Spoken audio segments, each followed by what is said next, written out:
L'offrande d'action de grâce, cela est tellement importante dans la vie d'un enfant de Dieu. C'est une offrande de la reconnaissance. Et donc, enfant de Dieu, tu dois être en mesure de comprendre ces petits détails. L'offrande d'action de grâce. Tu as acheté une voiture, reviens à Dieu en grâce. Tu as acheté une maison, viens rendre grâce à Dieu. Tu étais malade à l'hôpital, tu es sorti, viens rendre grâce à Dieu. Ton enfant était malade, Dieu l'a guéri, viens rendre grâce à Dieu. L'offrande d'action de grâce, c'est quelque chose qui manifeste notre reconnaissance vis-à-vis de Dieu. Cela prouve à Dieu qu'on avait demandé, Dieu nous a donné. Quand est-ce qu'on peut faire une offrande d'action de grâce? C'est lorsque tu as reconnu. L'offrande d'action de grâce peut être faite avant ou après. Tu espères à la guérison, tu peux rendre grâce. Père, je te rends grâce pour la guérison. Même si ta santé reste encore malade, tu peux rendre grâce à Dieu. Tu veux acheter une maison, tu n'as pas de moyens, tu peux rendre grâce. Tu apportes une offrande d'action de grâce. Tu dis, Père, je te rends grâce parce que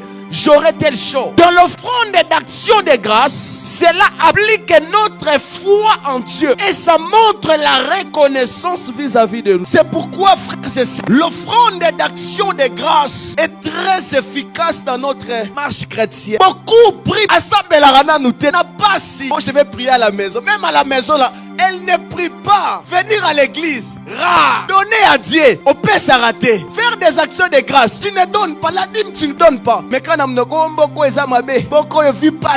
tu vas évoluer? Comment Dieu va t'ouvrir des portes? Il y a d'autres choses. Tu peux être faible dans la prière, mais fais du moins un effort, être fort même dans les offrandes. J'ai vu d'autres ne prient pas beaucoup, mais connaissent les principes de la libéralité. J'ai vu une sœur qui ne prie pas beaucoup, mais elle est fidèle dans ses dîmes. Elle me dit souvent, moi,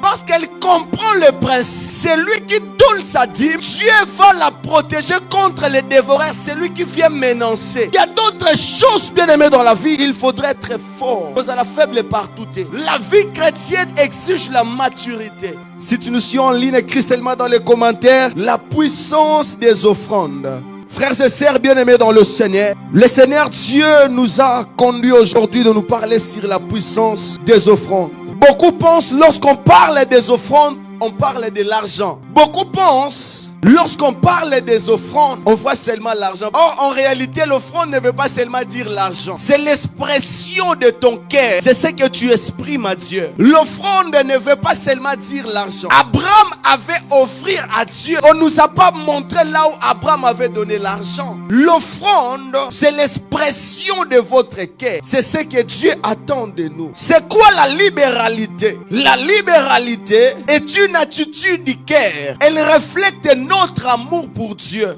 Une personne libérale, c'est une personne qui porte en elle un amour sincère envers son Dieu. Lorsque tu dis tu aimes Dieu, l'une des manières où tu vas exprimer votre amour, c'est par le geste. Nous sommes dans le livre de 2 Corinthiens chapitre 9 verset 6 à 8. 2 Corinthiens chapitre 9 verset 6 à 8. Je vais lire ça rapidement.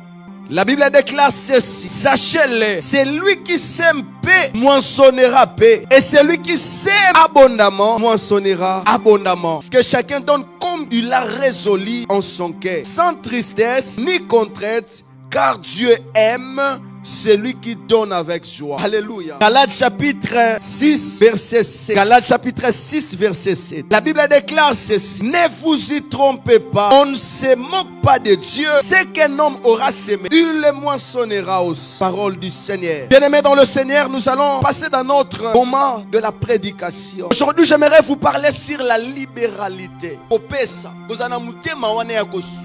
Je vais parler sur la libéralité. La libéralité, c'est une expression de notre amour vis-à-vis de Dieu. La libéralité, c'est une expression de la reconnaissance envers ces dieux pourvoyeurs. La libéralité, bien-aimé dans le Seigneur, c'est la qualité de la maturité spirituelle. Lorsque tu commences à grandir dans la maturité dans les choses de Dieu, la chose qui te fera avancer dans ta marche chrétienne, c'est la qualité de ton cœur. Lorsque tu commences, bien-aimé dans le Seigneur, à comprendre ces petits détails dans ta marche avec le Seigneur, sache-le que tu commences à grandir. Je venais de vous dire tout de suite que la libéralité, c'est une attitude du cœur, c'est ta réflexion, c'est ton niveau de compréhension dans les choses de Dieu. Lorsque tu commences à grandir dans les choses de Dieu, donner à Dieu devient, bien-aimé dans le Seigneur, un mode de vie. Quand tu commences à grandir dans les choses de Dieu, les petits détails que les autres ignorent pour toi, ça deviendra un privilège. J'aimerais vous parler pourquoi donner à Dieu. Pourquoi donner à Dieu? Parce que lorsqu'on parle de la libéralité, on voit un geste qu'on présente vis-à-vis de Dieu. Ma question est celle-ci. Pourquoi donner à Dieu? On donne à Dieu pourquoi? La première des choses à retenir, lorsque vous lisez Proverbe 3, verset 9, la Bible déclare: honore ton Dieu avec le prémices de tout ton revenu. On donne à Dieu parce qu'on l'aime et on veut l'honorer. La première des choses que vous devez retenir, on donne pour honorer Dieu. On ne donne pas pour enrichir les pasteurs comme les autres pensent. On ne donne pas pour enrichir les hommes de Dieu. Là, c'est la réception des païens. Mais on donne pour honorer Dieu. C'est pourquoi vous allez voir, bien-aimés, dans Genèse 22, on nous parle comment Abraham avait honoré Dieu avec son fils unique. Oui, Abraham avait déjà Ismaël. Mais lorsque Dieu l'avait demandé, Dieu l'avait dit: bien-aimé, donne-moi ton fils unique, celui que tu aimes de plus. Si tu veux entrer dans la dimension de la grandeur, commence par honorer Dieu par ce que tu aimes de plus. On n'honore pas seulement Dieu par le bien matériel. L'offrande n'est pas seulement l'argent. L'offrande peut être aussi ton temps. L'offrande n'est pas seulement synonyme de l'argent. L'offrande, c'est tout un geste qui honore Dieu. Alléluia. La première des choses à savoir, pourquoi donner à Dieu? Pour honorer, c'est lui qui nous a donné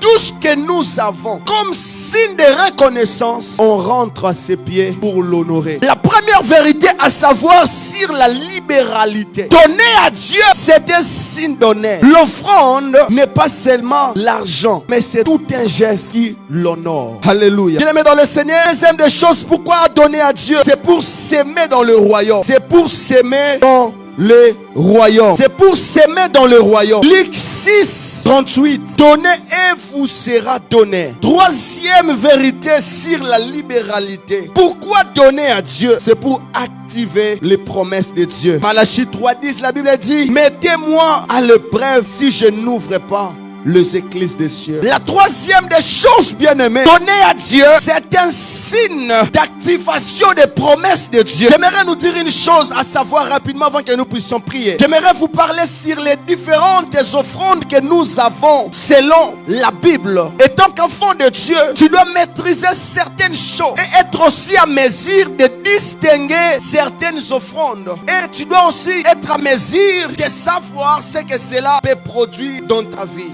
Alléluia. Quelles sont les différentes offrandes que nous avons dans la Bible? La première des choses, dit après moi la dîme. Lorsque nous voyons la dîme, lorsque nous lisons Malachie chapitre 3 verset 10, la dîme c'est un dixième de nos revenus. Lorsqu'on parle de la dîme c'est le 1/10 de ton revenu. Chaque enfant de Dieu doit être en mesure d'appliquer ce principe. Dans le Nouveau Testament, la dîme n'est plus une obligation, mais la dîme devient quelque chose d'amour. On le fait pour manifester notre amour à notre Dieu. C'est pourquoi, bien-aimé dans le Seigneur, Malachie 3:10 nous dit ceci: apportez dans la maison de l'Éternel toutes vos dîmes et les offrandes. Beaucoup de gens font des confusions, prient à la Ebenezer, mais tu envoies ta dîme au Congo. Ce n'est pas ça ce que la Bible nous dit. La Bible nous a dit apporter dans la maison de l'Éternel. Ta dîme doit être accompagnée dans le lieu où tu pries. C'est là est la source de ta bénédiction. Beaucoup prient ici.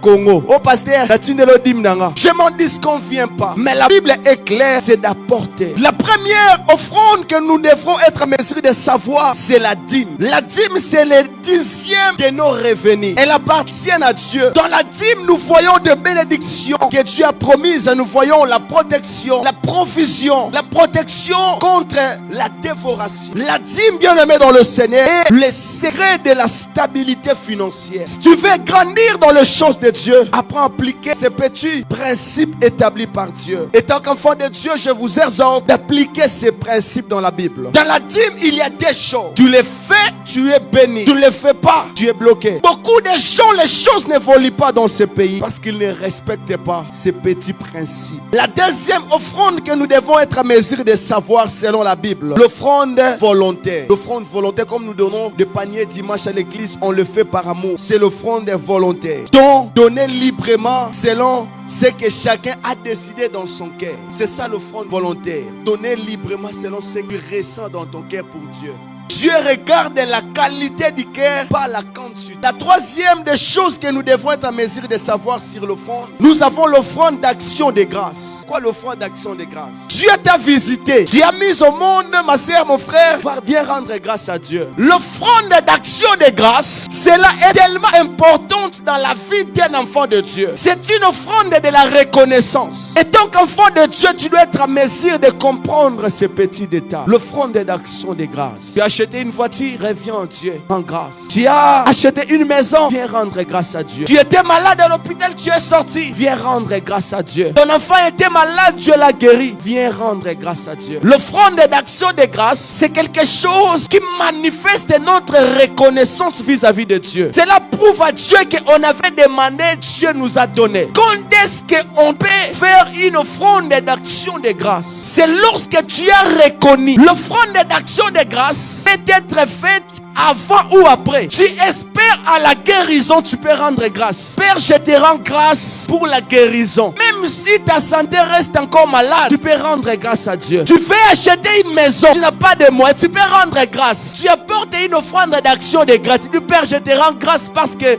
j'aurai telle chose. Dans l'offrande d'action de grâce, cela applique notre foi en Dieu et ça montre la reconnaissance vis-à-vis de nous. C'est pourquoi, frères et sœurs, l'offrande d'action de grâce est très efficace dans notre marche chrétienne. Beaucoup prient à ça, mais la rana nous n'a pas si. Moi, je vais prier à la maison. Même à la maison, là, elle ne prie pas. Venir à l'église, rare. Donner à Dieu, on peut s'arrêter. Faire des actions de grâce, tu ne donnes pas. La dîme, tu ne donnes pas. Mais quand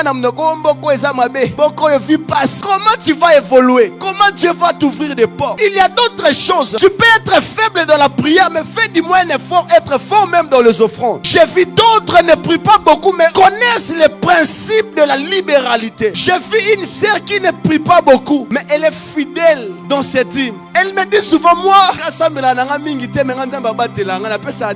parce qu'elle comprend le principe. C'est lui qui donne sa dîme. Dieu va la protéger contre les dévoreurs. C'est lui qui vient menacer. Il y a d'autres choses, bien aimées, dans la vie. Il faudrait être fort. Vous êtes la faible partout. La vie chrétienne exige la maturité. C'est pourquoi la Bible dit, mon peuple est péri par faute de connaissance.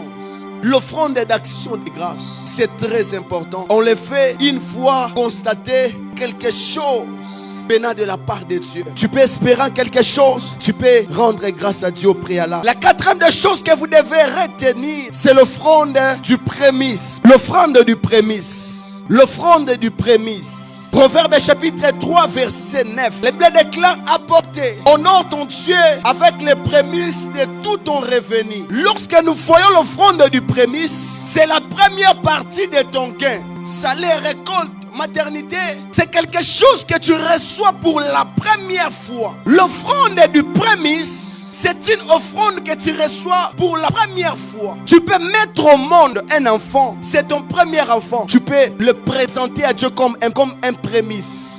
Dans l'offrande du prémisse, on voit ce qui est le premier revenu de ce que nous avons reçu. Tu peux commencer peut-être l'année, ton premier chèque. Tu peux offrir ça à Dieu. L'offrande du prémisse, pasteur Yves, cela consacre tout. Quand tu fais une offrande du prémisse, elle consacre tout. Tout ce que tu vas avoir plus tard, la première offrande va consacrer les restes. Et donc, enfants de Dieu, nous devons appliquer ces lois, ces choses. Ça va nous aider. Dans l'offrande du prémisse, elle consacre les restes. Elle consacre les restes. Beaucoup de gens ignorent cette offrande, mais cela a une grande efficacité. Quand tu offres à Dieu ton prémisse, ça va consacrer les restes. Ça va sanctifier les restes. C'est pourquoi, bien-aimés dans le Seigneur, cela est très important de savoir ces choses. Nous voyons encore lever et l'offrande d'accomplissement. L'offrande de lever et d'accomplissement. Lever et l'offrande d'accomplissement. Lever et l'offrande d'accomplissement, c'est lorsque un homme de Dieu fait un appel, qui veut soutenir l'œuvre de Dieu, tu te lèves, tu viens prendre un V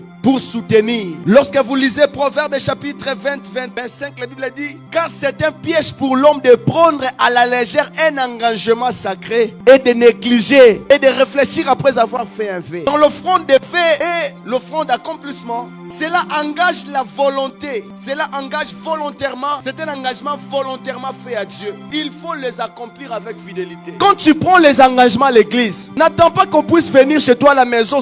Non, viens accomplir. On appelle ça l'offrande de V et l'offrande d'accomplissement. Tu prends un engagement. La Bible déclare dans Proverbe 20-25, car c'est un piège pour un homme de prendre à la légère un engagement sacré et de réfléchir qu'après avoir fait un V. C'est pourquoi, frères et sœurs dans le Seigneur, j'aimerais nous dire une chose. Il faut les accomplir avec fidélité. Dans l'offrande de V, cela engage ta fidélité vis-à-vis de Dieu. Les hommes ne peuvent ou pas venir chez toi à la maison pour te demander. Mais ta conscience te rappelle que j'avais fait un V. Même si l'église a oublié, même si les hommes de Dieu ont oublié, toi tu ne peux pas oublier, car c'est un V que tu as pris devant le Seigneur et il faut l'honorer. Alléluia. Que Dieu nous bénisse. La sixième offrande que j'aimerais vous parler, c'est l'offrande des pauvres. On appelle ça l'aumône. Proverbe 19-17, la Bible déclare, c'est lui qui a pitié du pauvre prête à l'Éternel, qui lui rendra selon son œuvre. Dans l'offrande du pauvre, on appelle ça l'aumône. C'est quoi l'aumône? L'aumône, c'est un engagement, c'est une offrande faite à Dieu à travers le pauvre, les indigents, les malheureux. On appelle ça une offrande de miséricorde. Tu as pitié de certaines personnes et tu décides de donner. Et il y a une bénédiction qui est attachée à ça. La Bible déclare dans Proverbe 19-17, c'est lui qui donne aux pauvres prêts à l'Éternel. Et donc, enfants de Dieu, nous devrons être à mesure de distinguer certaines choses. Dans l'offrande d'aumône, c'est une offrande qu'on donne à Dieu. Tu dis que non, je vais offrir à Dieu peut-être $50. Mais tu vas le faire à travers un orphelin. Ça joue aussi un grand rôle. Et donc, enfants de Dieu, nous devrons être à mesure de le faire. Il faut il faut prêter à Dieu. Parce que la Bible dit, il te rendra selon ton œuvre. Ah, Nzamba futa koleka banki. Nzambe afuta koleka banki. C'est ça le bienfait. La septième, avant de clôturer, c'est l'offrande prophétique. C'est une offrande prophétique. Alléluia. Dis après offrande prophétique. Offrande prophétique. L'offrande prophétique. 1 Roi 17, 13 à 16. La Bible déclare offrir à un homme de Dieu en vue d'une parole, d'une visitation divine. Bien-aimé dans le Seigneur, étant qu'enfant de Dieu, tu vas grandir dans des choses de Dieu. Tu vas grandir, tu vas avoir la maturité. Il faut aussi avoir la maturité. L'offrande prophétique. En d'autres termes, c'est ce qu'on appelle Galates 6:6. C'est l'offrande prophétique. S'aimer à un homme de Dieu. S'aimer en vue d'une parole que tu as entendue. S'aimer d'une visitation. Peut-être tu as entendu une parole qui t'a touché. Tu peux s'aimer dans ça. Tu peux s'aimer par rapport à ce que tu as entendu. Lorsque nous lisons 1 Roi chapitre 17, 13 à 16, on nous parle de l'histoire, bien-aimé, de la femme, cette veuve-là, de Sarepta. Elle avait s'aimé. Elle avait sémé à un prophète. Et nous connaissons l'histoire. Elle avait récolté au-delà de ce qu'elle avait sémé. J'aimerais dire à quelqu'un, la clé de la bénédiction, c'est la libéralité. Tu veux être stable, tu veux être épanoui, tu veux la stabilité, tu veux que le Seigneur se focalise dans tes prières. Sois libéral. Ayez cet amour, ce cœur sincère de la libéralité. C'est la clé, la source de ta bénédiction. Je venais de vous dire, avant que nous puissions prier, les 7 différentes offrandes que tu dois retenir dans cette prédication. Nous avons la dîme qui est comme la première offrande. La dîme, c'est le 10e, c'est 10% de nos revenus. Elle appartient à Dieu. Bénédiction promise, provision, protection contre la dévoration. Deuxième offrande, l'offrande volontaire ou l'offrande libérale. Exode 25D, donner librement selon chacun, selon ce que chacun a décidé dans son cœur. Dieu regarde la qualité du cœur, pas la quantité. Troisième, l'offrande d'action de grâce pour exprimer la reconnaissance à Dieu pour ses bienfaits. Elle attire plus de grâce. Quatrième, c'est l'offrande de prémices. Proverbe 3:19, la première partie de nos gains, salaire, récolte, elle appartient à Dieu. Une offrande de consécration et de foi. Elle sanctifie le reste. Cinquième, je vous ai dit l'offrande de V. L'offrande d'accomplissement. Ecclésiaste 5:4. Engagement volontaire fait à Dieu. Il faut les accomplir avec fidélité. 6e, je vous ai parlé cire. L'offrande pour les pauvres, l'aumône. C'est une offrande qu'on fait à Dieu à travers les orphelins, les malheureux, les indigents, les pauvres. Ça joue aussi un grand rôle. 7e, je vous ai dit, c'est l'offrande prophétique. Poser un acte prophétique. Offrir à un homme de Dieu en vue d'une parole. C'est ce qu'on dit Galates 6:6. À celui qu'on enseigne la parole. C'est un geste prophétique. Elle ouvre des portes spirituelles. Voilà pourquoi toi qui as écouté cette parole, même si tu nous suis en lune, je prie que tu changes ta façon. Je prie, bien-aimé, que tu changes ta façon de voir les choses dans ta marche chrétienne. Je prie que tu changes, bien-aimé, ta compréhension. Je prie que Dieu te délivre. La Bible déclare, on ne se moque pas de Dieu. Ce que tu sèmes, c'est ce que tu vas récolter. La vie chrétienne, bien-aimé dans le Seigneur, c'est une vie qui exige la maturité. Il est temps que nous puissions changer. Il est temps que nous puissions revenir à la vérité. Sans la libéralité, certaines portes de ta vie ne s'ouvriront pas. Pour accéder dans la grandeur, dans la maturité, il te faut d'abord, bien-aimé dans le Seigneur, avoir une certaine maturité dans les choses de Dieu. Je prie que Dieu te donne un cœur d'amour, un cœur qui l'honore, un cœur qui ne regarde pas seulement ses intérêts, un cœur qui ne regarde pas seulement depuis que j'avais prié, Dieu ne m'exauce pas. Mais je veux aussi un cœur lorsque Dieu va t'exaucer, que tu apportes une action de grâce à lui pour lui dire, Père, ceci est ton action de grâce. Tu m'avais donné ce que je t'avais demandé. Méchants que nous sommes, bien-aimés, méchants que nous sommes, pressés à demander à Dieu, une fois exaucé, nous oublions. Une fois exaucé, on part. Prochainement, on va encore rentrer pour dire, Seigneur, telle chose s'attarde encore. Il est temps que nous soyons des chrétiens, Mathis. Dans Malachie 3, Dieu avait frappé toute une nation. Certaines malédictions peuvent arriver, tu ne comprends pas. Pourquoi telle chose m'arrive-t-il? En Israël, les enfants d'Israël ne comprenaient pas. Les choses n'évoluaient pas. Et Dieu les a dit, pourquoi vous me trompez? Voilà pourquoi vous êtes frappés. Vous me trompez, la nation tout entière. Je ne sais pas.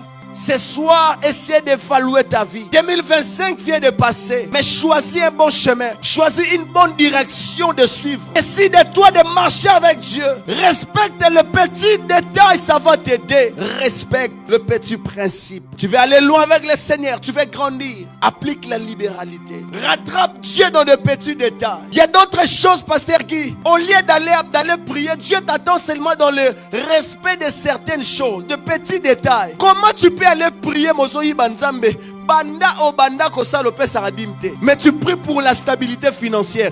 D'autres choses, ce n'est pas les sorciers, c'est juste le petit détail. Voilà pourquoi ce soir nous allons prier. Nous allons prier, nous allons demander à Dieu une seule chose. Nous allons dire à Dieu, Seigneur, pardonne-moi d'abord parce que j'étais ignorant de certaines choses. Nous allons s'humilier devant Dieu. Nous allons demander à Dieu de nous pardonner du fait que nous n'étions pas reconnaissants. Nous allons demander à Dieu, s'il te plaît Seigneur, aie pitié de moi. J'avais manqué la reconnaissance.